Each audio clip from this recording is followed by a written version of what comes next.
mean that women should continuously be abused at the hands of men just because there are a few selected cases where men too are affected? Now, these are questions many women are asking, and I am asking them myself as a beacon of, as some sort of reprieve from other women. I would like for you to answer this question. So join this conversation through WhatsApp number 0709602592. But also, I am having this conversation with Miss Grace Naiga. Miss Grace Naiga is an advocate for women, and I would like for her to tell us more about where she's coming from and why, to begin with, in a nutshell, the fight for women's rights, the fight against gender-based violence is passionate to you. Good morning and welcome to Good Morning Uganda. Thank you so much, Olive. Good morning to our dear viewers. My name is Grace Naiga, like Olive has said. I'm the executive director at an organization called Uganet. Uganet is Uganda Network on Law, Ethics and HIV/AIDS. We are social justice advocates that amplify voices of communities that we serve, these including people living with HIV, women and girls, and other key vulnerable groups. This morning you started off with a conversation around Rebecca Cheptegei and the increasing cases of violence against women that we see. And I would like, on behalf of Uganet and all women of Uganda, to commiserate with the family of Rebecca, the entire sports fraternity, and every Ugandan over the loss of Rebecca Cheptegei. We think she deserved better, and her death, especially the circumstances around her, unavoidable. So we send our condolences to everyone that is saddened by this death. So you asked a question why we are seeing increasing cases of violence against women and girls in our community. It is important for us to understand where violence against women and girls emanates from, where this starts from, and specifically hinging that to the conversation we're having today. So the power imbalances in which we have been brought up, in which our marriages have been set up, that tend to raise the man or the boy child above the girl child, is what is the root cause of violence against women and girls from our perspective as activists. All these other things we see around poverty, alcoholism, and what have you are just contributing factors. But it has to do with the setting in which you have been brought up. Yes. The reinforcement of the patriarchal system that has put the man above the woman, bringing about that imbalance that in turn then causes the vulnerability around the woman in any relationship where she is, and brings about violence because someone thinks they are more powerful and probably they should be the one to make decisions alone. They should be the ones to determine how the relationships are run, and that in a way brings about violence against women and girls. We are seeing it on the increase right now. Well, when you look at the police reports of crimes for 2023, it tended to show that crime was on a reducing, with a small percentage, but reducing, going down. Unfortunately, we are seeing otherwise. You as activists. As activists, but the nation at large. It could also be that everyone now is almost like a journalist, everyone has a camera. Yes. So we see all these gruesome pictures, we see all these disturbing videos of women being abused. We have seen Rebecca's story, may her soul rest in peace. And just within the same week, we have known of another story of a man that cut off the woman's head in the recent week. This week. Yes, this week.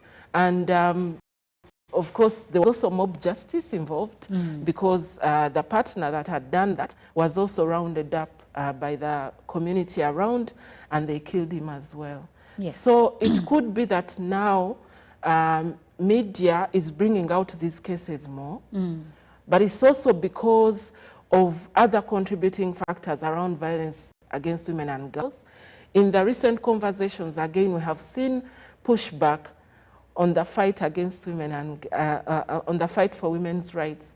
We have seen communities coming up. We've seen influencers, we've seen journalists come out and reinforce patriarchy and try to bring back social norms that are negative and reinforce violence against women and girls. So this pushback could also be the reason as to why we are seeing more cases of violence against women and girls within the community. But generally, to say that it's a lot of factors, the social settings within which we are surviving, but also not forgetting the social, the cultural norms and practices in which we have been raised up that in a way fuel violence against women and girls. So it's very many issues, and we need to tackle all of them at once. If at all we are to deal away with this scourge that has eaten up the entire country, but also the world at large. The world at large. What we are seeing is not only here in Uganda. Rebecca lost her life in Kenya. We know of the stories of the other athletes in Kenya that have lost their lives at the hands of their intimate partners. And it's worldwide. The statistics show us. So it's really rampant, and we need to address it. Okay, and I agree. It's really rampant, and we need to address it. And of course, as a journalist, I'm supposed to be impartial and not share my view regarding certain things and just hear what other people are saying. But in this case, I'm a journalist, but I'm also a woman. So there is a thin line here. But still, I try to have... I try my best to be objective in this fight. Now, there has been this another issue raised by the men. When you say that we need to have conversations around domestic violence, gender-based violence, it meant intimate partner violence. The men are saying that we too are affected. So, as an activist that stands for women, that tries to see that women are on the same table, being respected the same way as men, what would you say to that? Thank you, Olive, for that question. So what we are seeing of recent is what we could call the fight for victimhood. We want to acknowledge that domestic violence affects both men and women, but it's not in equal proportions. What the statistics tell us is that for women it is more rampant than men. I could give you a few statistics. The UN Women at global level did a report, and they indicated that 55% of all homicides where women are victims are committed by their intimate partners and family members. What does that mean? That of 100 women that have been killed, you find that 55 of them have lost their lives at the hands of their partners or family members. Unlike the males, where it is only 12%. So if police is investigating 100 homicides, you will find that 12% of those homicides were committed by a woman within the man's setting, probably an intimate partner or a family member. Yes. But also, studies have shown that many women who are serving sentences have actually been victims of violence, and by the time they commit this crime of passion, it is at the peak of abuse, and it is the last straw that breaks the camel's back, and you find a woman has taken the life of a man because probably she was being abused for a very long time. Not to say that we try to defend women, but these are the realities that we live with. Just to take you back to the annual crimes report of the police 2023, it showed that 15,000 cases of domestic violence were reported at police. But in that report, they go ahead to show that 10,000 of those cases were reported by women. And it's only 5,000 that were reported by their male counterparts. Yes. What that shows us is that, yes, we can talk about the fact that also survivors, they're also victims, but in most cases, when this conversation around violence against women and girls comes up, and men are rising up to say we are also being affected by this issue. It is an issue of fighting for victimhood. And we should not see what we have seen is murder. In some instances, it is assault. There are people that have normalized beating their wives, people that slap their wives, people that slap their girlfriends. That kind of assault, that is another example. There's economic violence within a relationship are not distributed fairly. You find that probably because some women have been domesticated, they do not have access to resources within a relationship. You find that even those that are working somehow are denied access to their own resources. We've seen a card, it goes as low as that. So I work instances where someone, even a professional, is denied the right to work. I'm in this relationship and I am told, for as long as you're here, you have to choose. Either it is your job or it is the marriage. All that is economic abuse. We have psychological abuse. That is the most difficult to define. But any act or omission by your partner that affects your mental health, it affects your feelings, your emotional well-being, in a way is psychological abuse. Someone may not do or may choose to behave in a certain way, including keeping quiet. The silent treatment. Yes. I personally regard it as emotional abuse. It is emotional abuse. If you are withdrawing from my society, you're not relating with me, and you're leaving me to think about what it is I've done or not done, that is emotional abuse. It has the same effects as someone slapping, as someone beating you. So that is also another form of abuse. But we also have the sexual that we never want to talk about, especially in our setting, the African setting, within an intimate partner relationship. There have always been questions around marital rape. Yes. It is a contentious issue. So women are made to feel that their bodies a democracy, someone else can decide, we have to vote about this. It is not you, you do not have that agency as a woman to decide on what you want and what you don't want. I've had, unfortunately, notions that at the time of wedding, this man, you have given away your right to consent on when to have sex. Sex is supposed to be on the table. So you've become his property. Yes, so you become you can't property. say no. You can't determine Yes. when to do this or when not to do it, despite how you're feeling or where you are emotionally in your life. So all these are different forms of violence, and none is greater than the other. Unfortunately, what we see mostly is the physical, which goes to cases sometimes of murder and loss of life. But usually you find, and statistics have shown, that by the time someone loses their life, they have gone through a series of violence at the hands of the perpetrator that eventually kills them. All these stories we hear, you find that before that death, there was economic abuse, there was psychological abuse, there was physical abuse, and probably sexual abuse, and then later you see murder as the end result, and then we talk about the murder.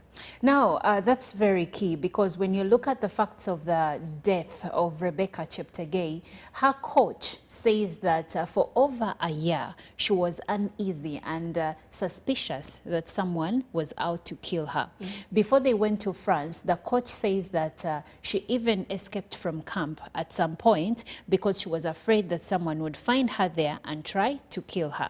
So when she traveled to France, her friends say that she was mentally fit, but not physically fit, but not mentally up to the task. And she ended up coming in 44th in the race that she was competing in. So when they came back to Uganda, they had to meet Parliament and to meet the president. And she was advised not to go back to Kenya, but she had to go and check on her children and I think her home. And the former partner used this opportunity to actually kill her like she had been suspicious.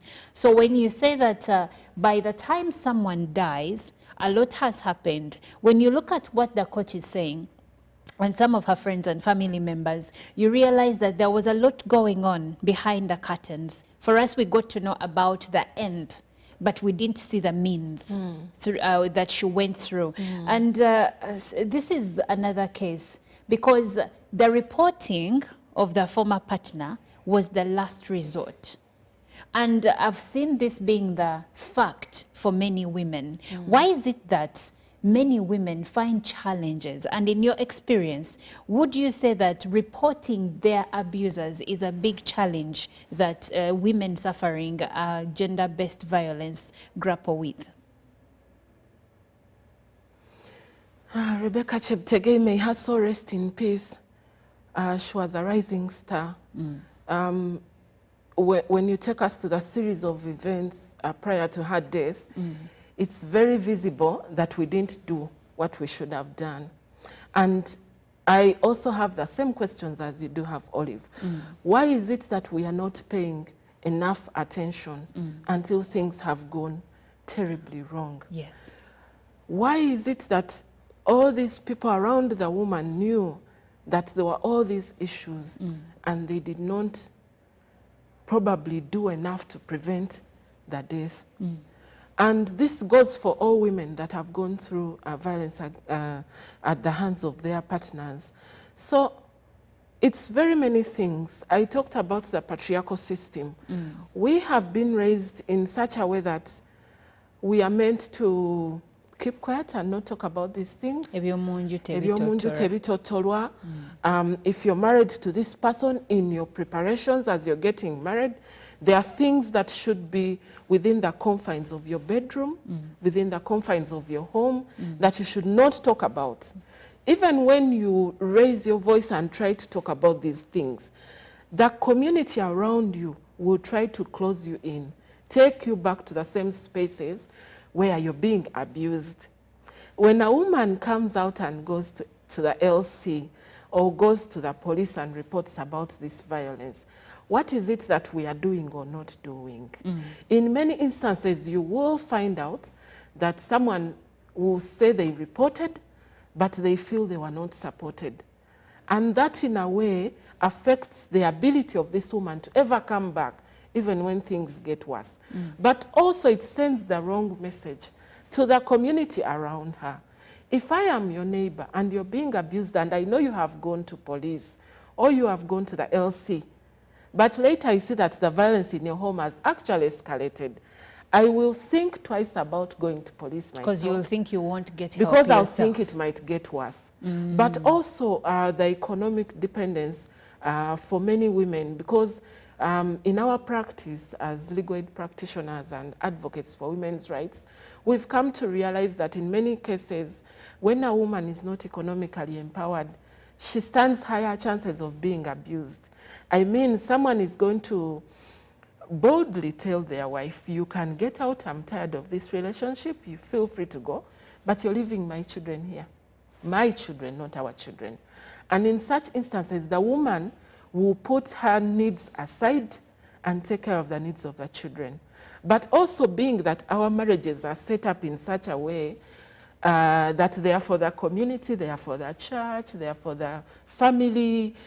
Many times women will put the interests of everyone else around that marriage but themselves. And it is said, normally you hear wedding speeches and the bride is told, this marriage is not about you.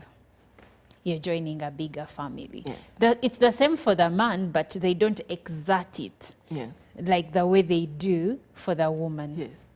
So for you to come out and say, I am being abused, you have to think twice, because there are all these stakeholders around the marriage, but also the reinforcement, the cultures, the social norms that are teaching us to go back, to keep quiet, to resolve these things.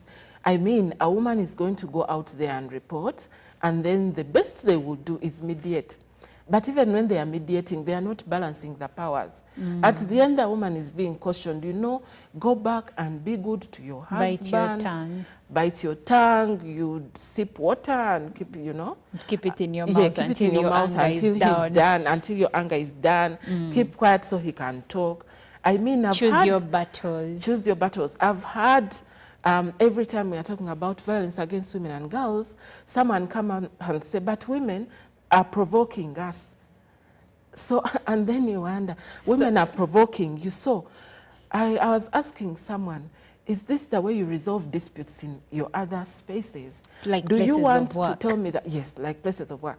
Do you want to tell me that when you have a disagreement with your colleague in a market or a workplace, wherever it is, you resolve to fist fights?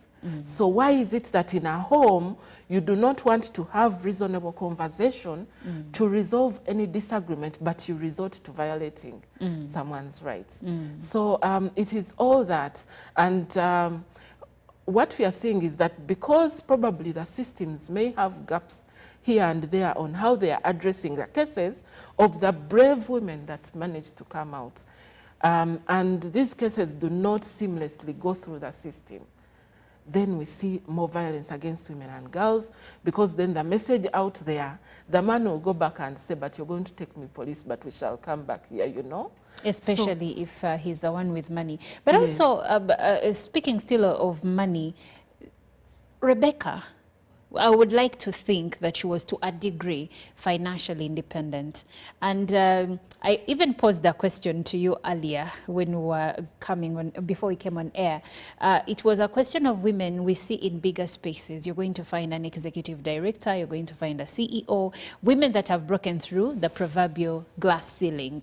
And some of them advocates for women's rights like you, but being also abused.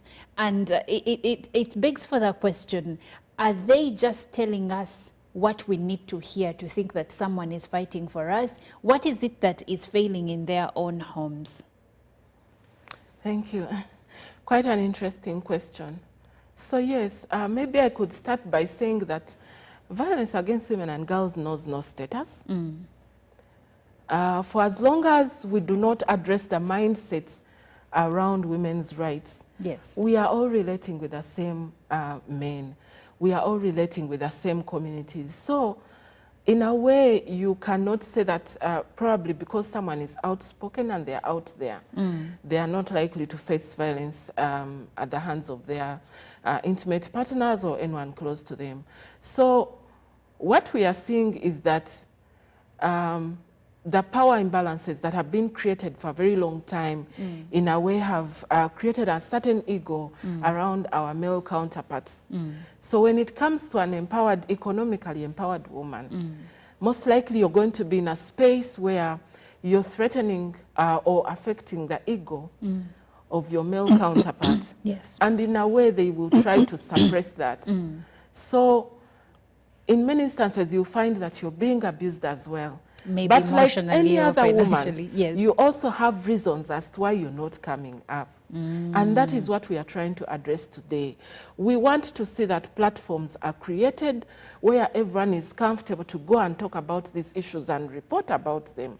Now, as and we know there won't be any backlash. Okay. And it's key to say there won't be any backlash. Can be employed in order for us to curb the scourge and of the upsurge and the vice and the demon, all negative sentiments anyway of gender-based violence against women and girls. Very many things for different players. As activists, we are amplifying voices of women and girls. So if I have seen it. You file a maintenance, a custody case where you're trying to support a woman so she can overcome this violence and be able to thrive with her children. And it's not going to take you less than 6 months. Those 6 months are very critical in terms of where that woman will be at that point, but also the picture that it sends to the communities around them. So we need government to reinforce special attention to cases of violence against women and girls. They have done this around sexual offenses, but we need to see it also around domestic violence because it's on the rise. We need the police to be more proactive. They should facilitate the Child and Family Protection Unit more because it's the one that handles these cases. We need to see the gender officers within the police system empowered, given more funds to address these cases as and when they come. But we also need to government on a bigger scale to tackle the issue of mindset change because in many instances we've seen that when you do not change the mindsets of people, including those that are in offices that are supposed to help women, then the women will go there, but they will still not get the support that they need.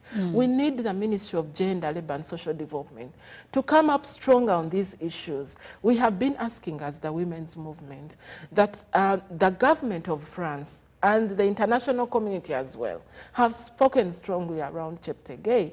We've seen the different actions they have taken. Why don't we emulate some of those for us to show that as the government of Uganda, we are strongly condemning these kinds of acts? Because what is happening now is that this will happen, but it's sending a message to another person, and tomorrow we shall see another statistic, and we don't want to see that. We need the community to revise the use of power. The chairperson LC wants the secretaries for women affairs at grassroots level. Those people have a lot of power. They interface with these cases. How they are managing them is what needs to be improved so that women can feel that they are being heard and that they are being supported. The sports fraternity, there's a lot to do. If the coach says that I heard about this, I saw the performance was a result of the emotional state in which our dear Rebecca was, that means that there's a gap in there.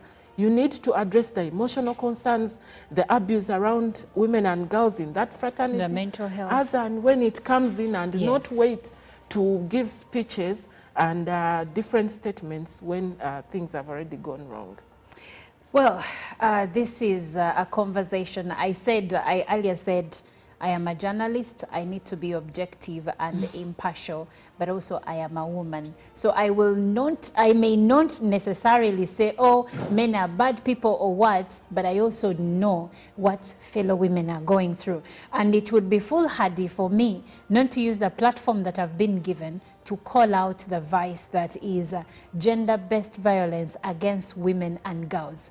We are in the year of our Lord 2024, after death. We cannot be talking about men killing their partners over minute details. Like, every life matters. Listen to what you activists are saying, to what women across the board are saying, and come to their help. So thank you so much. You're welcome, Olive. Ms. Naiga Grace is the Executive Director, Uganet. They are activists. They fight for the rights of women and girls.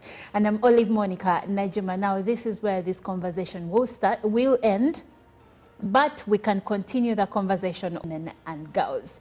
Stick around. Ruben Pima is coming up next with Good